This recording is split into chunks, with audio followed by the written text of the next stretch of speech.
Sakal Gunar Vande Guru Sri Charanaravindan.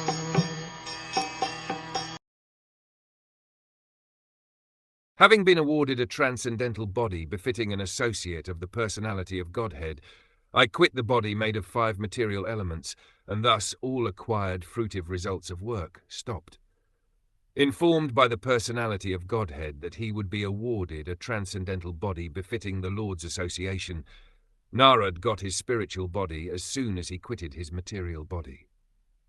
This transcendental body is free from material affinity and invested with 3 primary transcendental qualities, namely eternity, freedom from material modes, and freedom from reactions of fruitive activities. The material body is always afflicted with the lack of these 3 qualities.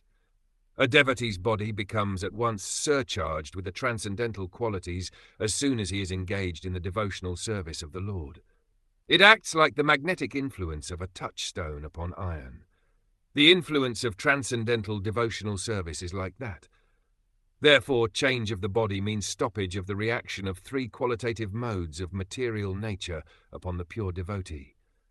There are many instances of this in the revealed scriptures.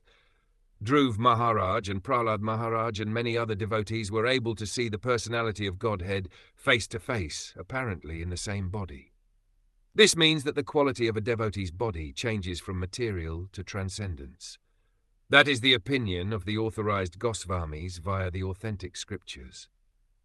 In the Brahm Samhita, it is said that beginning from the Indra Gopa germ up to the great Indra, king of heaven, all living beings are subjected to the law of karma and are bound to suffer and enjoy the fruitive results of their own work.